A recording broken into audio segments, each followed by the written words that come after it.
Ọlọ́run ti láti kalẹ̀. Ọlọ́run gbàsára jù ẹ. Bàbá wa Alhaji Àgbà. Bàbá wa Alhaji Àgbà ni bàbá wa National Mission Ansarul Islam. Bàbá wa Àjàrà ni wọ́n máa fi ṣe wọn jẹ́ láàárọ̀ yìí. Ní bàbá wa Alhaji Àgbà. Bàbá wa Alhaji Àgbà.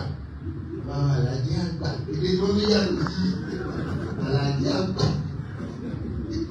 Àwọn National Mission wọ́n fi ṣe bàbá wa Alhaji Àgbà jẹ́ láàárọ̀ yìí pé wọ́n ràn wọ́n wá.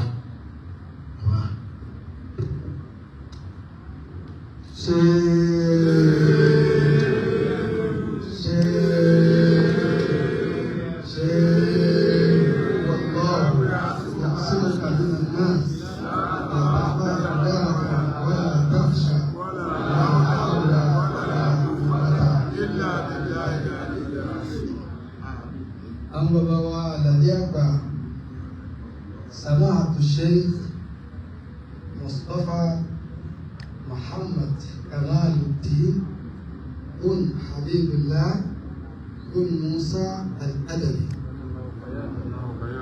Bàbá mọ̀sí gbá òní, àwọn ká kí àwọn bàbá pé lọ́wọ́ pa sàrá yín, lọ́wọ́ pa ìbádà yín, àrẹ̀yìn àtọ́lọ́wọ̀n òní dàrú, ṣẹ́gbà kí yàtọ̀ sí báyìí, lọ́wọ́ tó dá sí i. Ọlá àmín mẹ́ta. Àmín.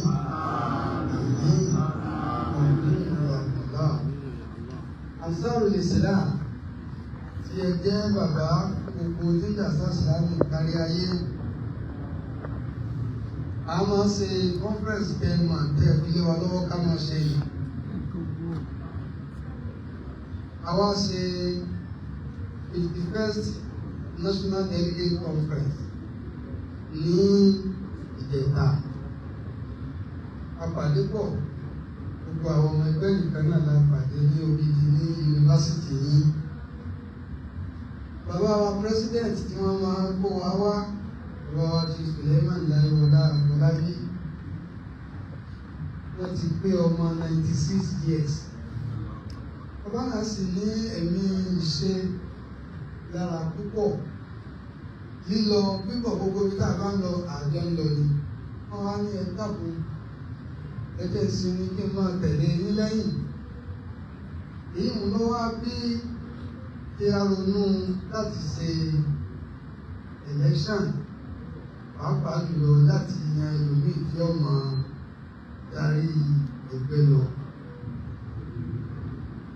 Ìjọ Sátidé, Sunday, a sì mọ̀ pé gbogbo àsìkò tẹ́ ń lò fún gbogbo ọmọ ànábì Ádámù yìí, Ọlọ́run fúnra rẹ̀ ó fẹ́ kí ọmọdé ó mọ àyè àgbà.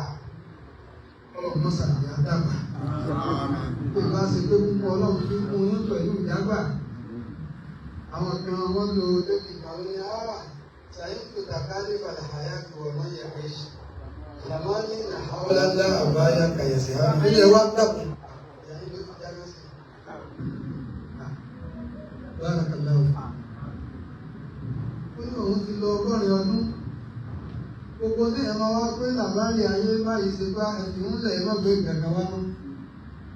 Ẹ̀mọ́ bá wọn wí náà bá 100 ọdún sí òtó sí mi ni. Èyí wá ń lò lọ, ẹ̀lú lò lọ, ọlọ́run wá dé kan yàtọ̀ síra wọn. Gbogbo tí ń bẹ bí àgbà bá nábì òfin tọrọ àgbà ọlọ́run bẹ́yìn fò. Wọ́n mọ̀ síbẹ̀ fún yìí. Àpò làṣájú ẹ̀. Àwọn àtòkó ń jẹta ẹni tó wọ́n fi ọlá yín tó gbé àsíá ìjẹ́ national president Ansarul Islam lè lọ́wọ́ ọlọ́run wá ní ó jẹ́ ọ̀kan lọ àwọn ọmọ yín tó bá bàrà nulé lágbàríkà léyìí sì ń bẹ lára rẹ̀ ní gbogbo ìjìbì tí ń lọ. Òun ni ọmọ yín Alhaj Sharafuddin Alábẹ̀léwé.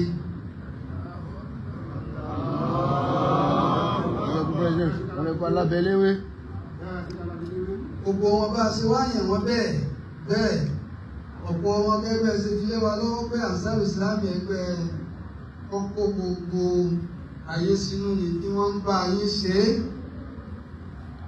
Vice President wa zone ní ìlọ́lọ́ Ọ̀yọ́ zone lọ́lọ́. Second Vice President wa Lagos zone lọ́lọ́. Third Vice President wa tuntun wá sí ọ̀dọ̀ wa ní ìlú ọjà sí pé gbogbo wa náà ọmọ yín náà ni. Third Vice President wa ni Alhaji Abdulkadir Funso Abdulkadir.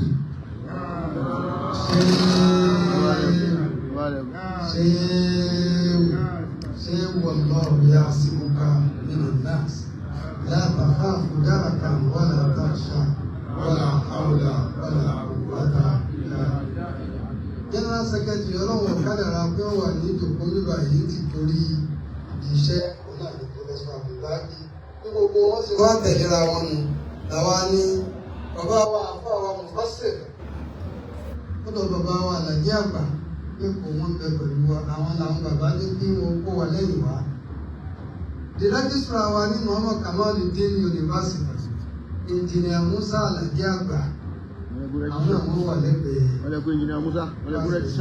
àti gbogbo àwọn àfọ àwọn bàbá wa ní ọwá láti lè wá gbàdúrà pọ̀ já sí pé ilẹ̀ tó sojú bàbá sún tó sojú ilé ìsúlẹ̀ Ansarul Islam tó kún rẹ̀ òsì lè sún ìwò láéláé ọlọ́run sì ní dáṣẹ̀ wá nù ní àwọn bàbá wa ní káwá gba àdúrà bọ́lọ̀mù ṣe ń bá àwọn tàkọ́kọ́ ṣe é pé àdúrà yìí náà ni wọ́n sì fi ń ṣe é àwọn yìí náà tún débẹ̀ náà nù ọba tó fún yín láṣẹ tìlé lọ́run dàpọ̀ kọ́mọ̀ fún àwọn yìí náà láṣẹ tìlé lójú yín náà ní kọ́lọ̀ kọ́ bá wa yé Muhammad Kamaluddin kálùbáríkà alẹ́ yìí ó sì máa lọ wájú sí lórúkọ bàbá wa Àlàjí àgbà ṣé ewu mẹ́ta mẹ́ta.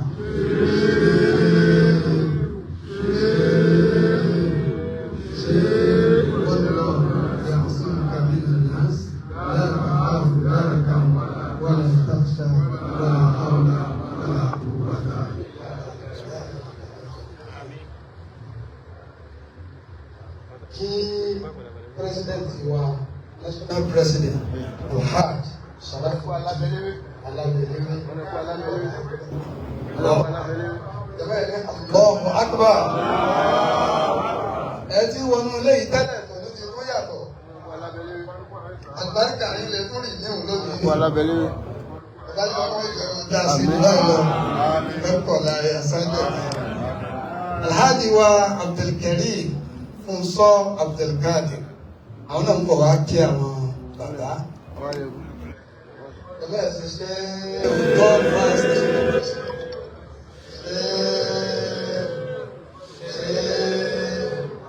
الله يعصمك من الناس لا تخاف دركا ولا تخشى ولا حول Treasurer wa lónìí National Treasurer Alhaji wa Salman Àtẹ̀dá Allahu Akbar Allahu Akbar ìjọba ẹ̀sìn ṣe wọ́n lọ́wọ́ يعصمك من الناس لا تخاف دركا ولا تخشى ولا حول. Bàbá ìmáàmù tẹ wá bá wa sí l'Àbújá mọ́sálásí wa Ansarul Islam. Bàbá ìmáàmù máa Waliyullah aláṣẹ Al-Adabi. Ẹni ṣé òun jẹ máa. Nípa ní tọ̀ àwọn akẹ́kọ̀ọ́ ti fọ́ọ̀mù fún àwọn olùkọ́ wa àríyá àpẹlọ́mù ọlọ́mọ mẹ́jọ dáa.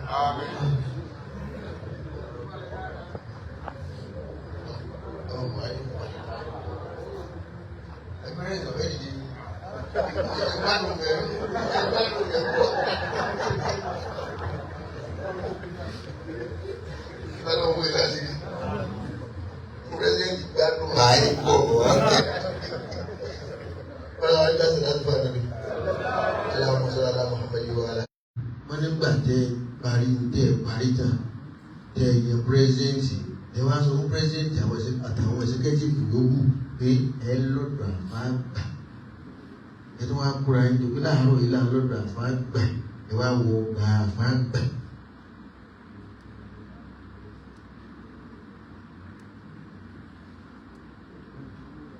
wọ́n ní káwọn náà ń bẹ lọ́wọ́ fún ni pé bí yẹn dáadáa tó dáa tó láníyàn tó dáa tó bá wọnú léyìí yóò mọ rí dáadáa sí lọ gbére.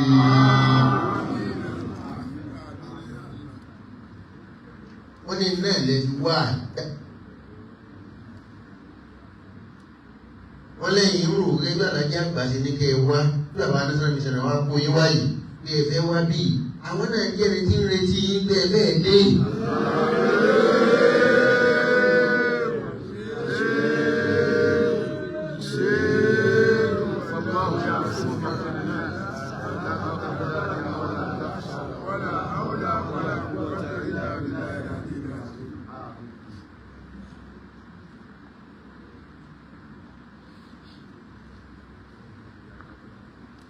Bàbá ní kí bàbá wa National Mission Ansarul Islam ká gbogbo àgbáyé kó ṣàdúrà kí ni ń ṣe tó kọjá àdúrà náà níṣẹ́ rẹ̀.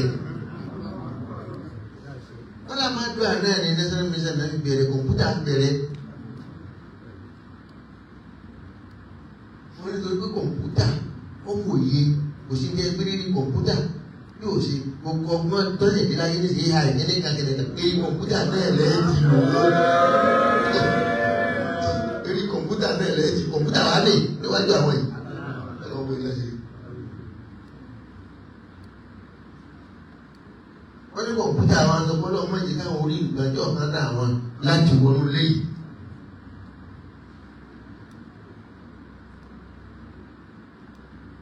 wọ́n ní kọ̀mpútà National Mission ń sọ kọ́nà nípìnlẹ̀ yìí ó tó dáadáa kálàáfíà ọjọba nílẹ̀ yìí ni wọ́n sọ ìtumọ̀ àdúrà wọn nù.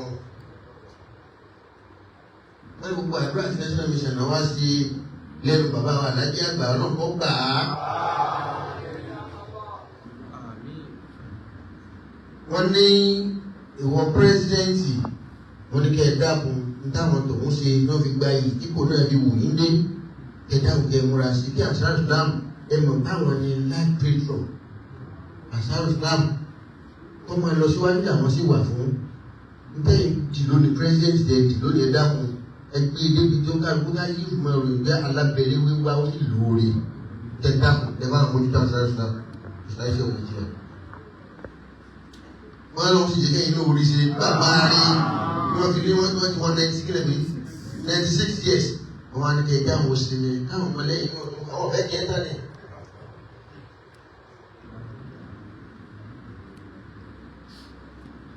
wọ́n lábẹ́ ìdúgbẹ́ bàbá náà àwọn náà dúpẹ́ lábẹ́ rẹ̀ bí bàbá náà lọ́ọ́ tún jẹ́mi ló kún sí i wọ́n fún wọn láàfíà ẹ̀yẹ sẹ́kẹ́tìfì tuntun lẹ́bi ìlú pírẹ́sidẹ́ntì náà wà ní ẹ̀rí ìlú kẹ́rin sí i.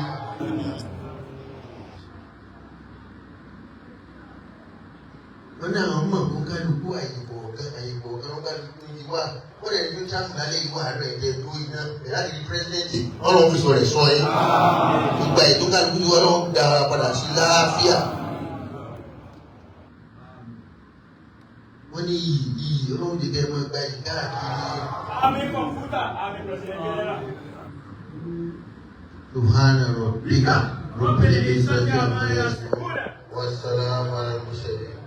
Alhamdulillah Rabbil Alamin. Ami Bangari, Ami Computer, Ami President General. Kenapa? Ami Bangari, Ami Shehu Ali, Ami Jika Berekadi.